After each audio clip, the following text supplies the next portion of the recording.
Assalamualaikum warahmatullahi taala wabarakatuh. Anda bersama saya Rudnuddin Zainur Dan saya Tamliha Khamsani. Anda sedang menonton dan mendengar rancangan Kisah Ruqyah SG. Alhamdulillah, kita berjaga syukur kepada Allah SWT. Ini episod yang ada visuals dan juga audio. Selama ni Kisah Ruqyah SG adalah melalui platform podcast, audio saja audio sahaja melalui Spotify dan juga Anchor FM. So alhamdulillah pada kali ini kita mulakan, ni dah dalam perancangan lah, kita nak go YouTube pula, kita nak tengok macam mana respons daripada anda semua lah. Dan kita ada sebut dalam kita punya KRSG Spotify podcast, suruh subscribe. Alhamdulillah as of today adalah 1000 subscribers, dengan harapan satu hari banyaklah subscribe dengan YouTube channel Kisah Ruqyah SG. Apa khabar Ustaz Tam, sihat? Baik, Alhamdulillah. Terima kasih rakan-rakan subscriber. Kira bahasa Indonesia Ya. So insyaAllah format Kisah Ruqyah SG pada episod-episod mendatang ada videonya melalui YouTube, dan kita akan upload juga melalui Spotify podcast bersama kita Kisah Ruqyah SG. Alhamdulillah pada episod kali ini kita nak bincang tentang tanda-tanda gangguan revisit.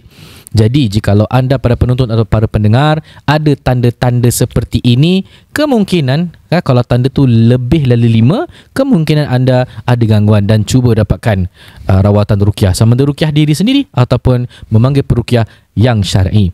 Para penonton, sebelum kita mulakan dengan tanda-tanda gangguan pada hari ini, perlu kita fahamkan kami ini membawa ruqyah yang syar'i.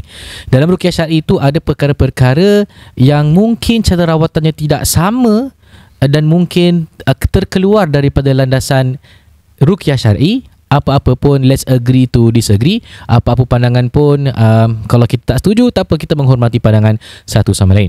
Jadi Ustaz Tam, apa kita nak bincang pada hari ni? Kita nak bercakap pasal tanda-tanda gangguan ni. So, let's go. Kita go through tanda-tanda gangguan. Kita dengan satu persatu. Pertama, badan dan tengkuk rasa bahang dan gelisah ketika mendengar bacaan ayat-ayat ruqyah. Bila dengar je rasa panas, tak sedap. Dan rasa ni biasanya peruqyah yang akan rasa lah. Dan kita boleh juga rasa kadang, contoh orang tu telinganya biasa, bila dia baca nanti merah. Satu side je merah gitu. Itu di antara tanda-tandanya. Baiklah, kedua, selalu rasa kesal dan sedih, duka cita. Sampai boleh murung, boleh nangis, sikit-sikit nangis. Benda kecil sedikit pun boleh jadi kemurungan yang teruk. Ni di antara tanda-tanda yang sering berlaku, at least to the Singaporeans lah. Kalau kita banyak rawat lah. Ketiga, tidak mahu tidur yang diiringi dengan rasa takut. Susah nak tidur, lack of sleep. Pastinya lah, kalau dah susah tidur, means you tak tidur lah kadang-kadang. Dan bila nak tidur tu rasa takut, seakan-akan ada orang tengok, macam ada orang, macam ada makhluk kat ujung.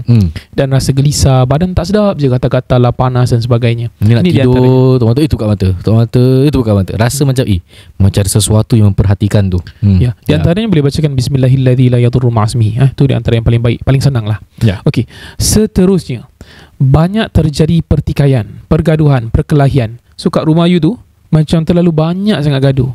Benda yang terlalu kecil tetapi pergaduhannya sangat besar. So kalau ada tanda-tanda ni, para pendengar KRSG ataupun para penonton Kisah Ruqyah SG ni, ini tanda-tanda yang boleh dikatakan paling kuat lah. Benda ni paling common dan orang selalu macam tak ada apa-apa lah. Tapi boleh cuba, kadang-kadang bukannya gangguan.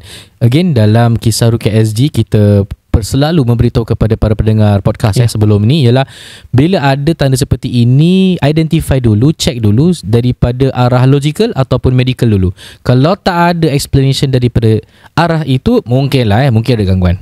Kemungkinan. There's some possibilities. Okey, kemudian raut wajah, warna kat muka kita ni tukar-tukar colour.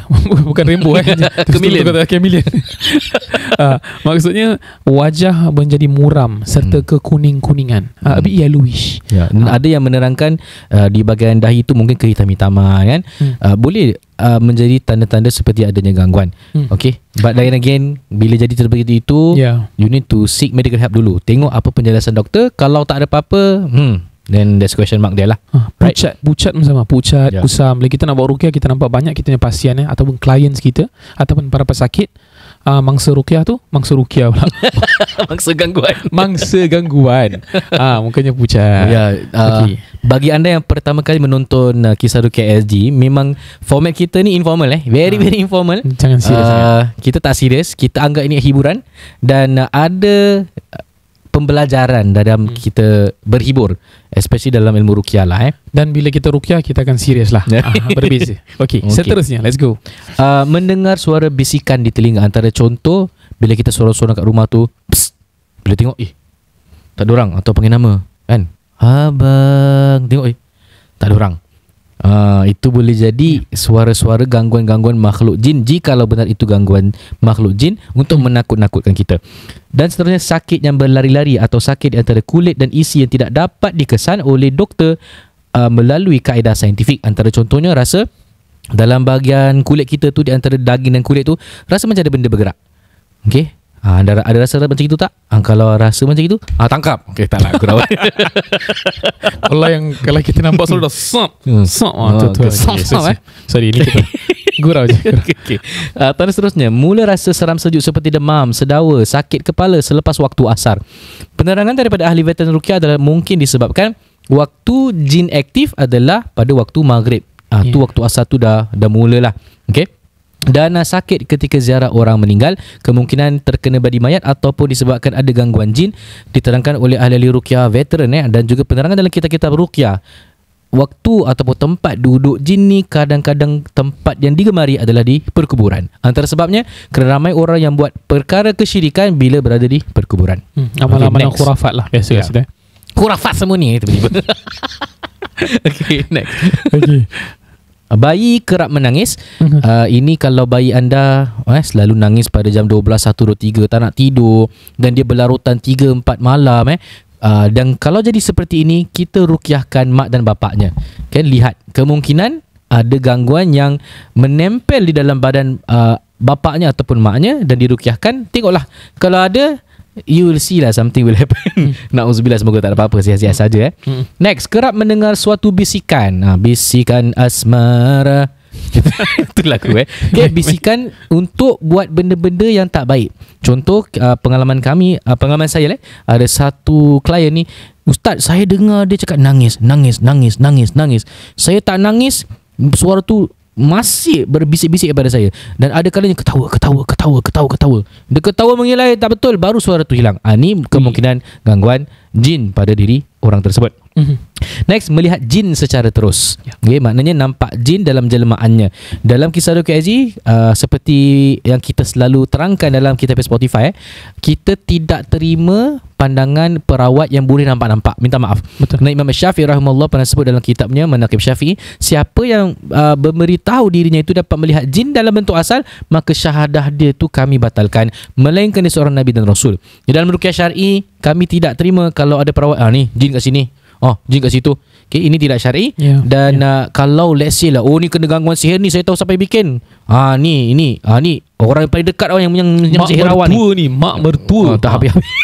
Itu je lah. Itu bukan ruqyah yang syar'i. Ruqyah yang syar'i ialah bukan untuk mencari sesiapa yang melakukan tidak baik kepada kita, tetapi adalah recovery.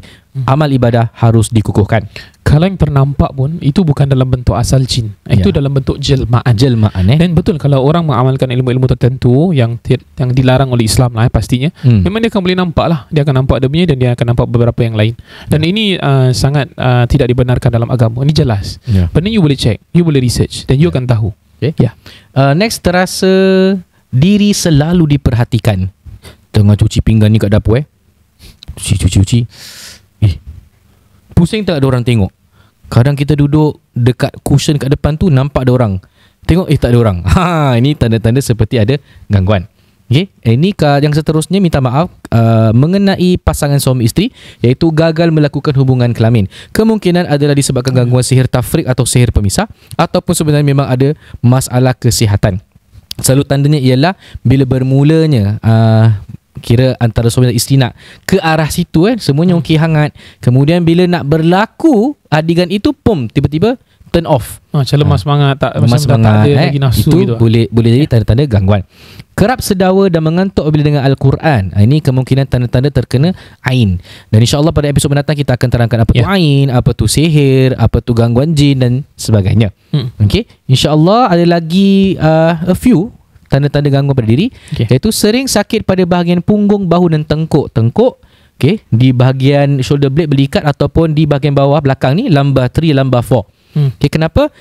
Diterangkan dalam penerangan sebahagian ahli ruqyah dan juga para ulama, syaraf kita ataupun urat ataupun aliran darah kita tu, kita punya urat diganggu disebabkan kewujudan gangguan jin yang berada di dalam badan awak. Tapi again, jumpa doktor dulu. Tengok kalau tak ada apa-apa, then something's not right there. Ya, kalau di antara kita punya skala tengkorak kita dengan leher kita ni, dia punya qafiyatul ra's. Kat sini di satu tempat ni kita boleh pegang.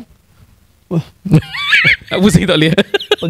pegang gini ataupun tunjuk kat sini. Agak-agak ataupun letak begitu dan bacakan, itu di antaranya. Next, rasa sebal dan panas anggota badan. Ini boleh jadi gangguan jin sihir ataupun gangguan ain. Kadang-kadang rasa sejuk sangat, rasa panas sangat. Okey, tapi jumpa doktor dulu. Kalau doktor cakap tak ada apa-apa, nothing's wrong with you, kemungkinan tanda-tanda gangguan. Next, sering pening atau mabuk yang tidak disebabkan penyakit. Perubahan sikap pada mangsa, ini pun salah satu tanda. Macam contoh, orangnya kita kenal penyayang, tapi tiba-tiba satu hari ni jadi benci pula dengan kita. Okey, atau orangnya sering bergembira, tiba-tiba marah, tiba-tiba sedih. Itu boleh jadi tanda-tanda gangguan. Sering merasa seperti ada sesuatu bergerak dalam tubuh, diterangkan tadi. Suka bersendirian di dalam bilik sambil melihat cermin dan bermain dengan rambut. Iya. Serius ini dah lain Cuma pengalaman kami, pengalaman saya juga bila merukyahkan, pernah ada wanita yang pakai tudung, kita rukyahkan, kemudian terjadi rasukan, pakai tudung ni terbegini. Gitu. Sama pula tu suara aku buat. Okay. Itu terjadi rasukan dan kemungkinan terkena gangguan rasukan jin. Next, sayang melampau pada orang yang baru dikenali. Okay. Suka melakukan tabiat buruk, orang yang pengotor sebagai contoh. Kuat berangan dan cepat berkhayal. Kemudian terlalu rasa rendah diri dan tidak berkeyakinan. Kan? Kalau orang tiba-tiba you macam terlalu low self esteem, tiba-tiba macam nak buat sesuatu benda, you dah tak ada semangat. Orang kata you are discouraged. You punya semangat nak buat pekerjaan tu jadi lambat, you akan procrastinate. Kita akan menangguhkan pekerjaan yang sepatut kita lakukan. Sepatutnya kita boleh lakukan dengan cepat dan senang, tetapi akibat terkena gangguan, you macam tak boleh buat, tak boleh berfungsi. Ini di antara tanda yang jelas. Dan selalunya gangguan ni gangguan ain. Selalu orang yang terkena gangguan ain, dia ada terlanggar. Okay, next, sering keguguran ataupun mandul. Ni untuk bagi wanita lah. Dan pengalaman kami sendiri, saya pernah rawat dua wanita yang mungkin belum datang haidnya berbulan-bulan. Peliknya, bila dibacakan ruqyah, datang bulannya on the spot. Macam mana? How do we explain that? Okay. Dua contoh, satu 2 tahun, lagi satu 5 tahun tak datang haid lah. Pada perempuan tu agak pelik, dah pergi doktor makan ubat, kemudian setelah diruqyahkan dengan izin Allah datang haid mereka, dan alhamdulillah ada berita gembira. Mereka cakap mereka dah menimang anak, dah dapat anak setelah 9 tahun menunggu. Masya-Allah. Ada yang 9 tahun, ada yang 5 dan sebagainya lah. Okey. Yang terakhir, sering bersangka buruk terhadap manusia. Ini boleh jadi dua sebab. Kadang-kadang boleh disebabkan gangguan mental. Contoh, dia masuk dalam bas tu, tengok orang pegang handphone, orang ni berbual pasal aku. So dalam gangguan ni selalunya sama ada mystical, gangguan jin, sihir atau ain. Dan kadang-kadang boleh terjadi gangguan medical, sama ada behavioral ataupun emotional. Dan paling yang diseramkan kalau ianya gangguan mental. Okay, so itu dia tanda-tanda gangguan pada diri, insya-Allah. Dan episod mendatang mungkin kita akan bincang tanda-tanda gangguan jin ketika tidur. Sikit je. Jadi bila you dah dengar semua tanda-tanda yang telah diterangkan oleh Ustaz Ruknuddin dan saya, jangan kelang kabut lah nak buat ruqyah. Pertama, buat ruqyah mandiri, bacakan apa yang perlu. Al-Fatihah, Ayatul Kursi 3 kul, bacakan dulu. Kemudian kalau rasa lain macam, boleh bacakan surah Yunus ayat 81-82. Dan insya-Allah ada banyak lagi ayat yang boleh didengarkan. Jangan lupa subscribe dan share kepada ahli keluarganya. Dan sebelum kita tutup tirai pada hari ini, pada episod kali ini, ingat satu tanda tidak bermakna apa-apa. Kemungkinan perlu 5 atau 6 tanda sebagai contoh yang berlaku pada diri anda yang mungkin menunjukkan anda ini terkena gangguan. Cara untuk cek bukan melalui perauk-perauk yang datang, ni nampak je ni memang ada jin ni, bukan. Tetapi suruh tenangkan fikiran melalui proses ruqyah syar'i. Tutup mata, tenangkan fikiran, suruh atau seseorang membaca Quran atau mendengarkan bacaan Al-Quran. Dan akan ada tanda-tanda yang menunjukkan anda mungkin terkena gangguan. Nak tahu? InsyaAllah subscribe kepada YouTube channel Kisah Ruqyah AZ. Akan kita bincangkan pada episod mendatang. Baik, itu saja. Sekian saya Ruknuddin Zainur. Tamliha Khamsani. Wabillahi taufiq wal hidayah. Wassalamualaikum warahmatullahi taala wabarakatuh.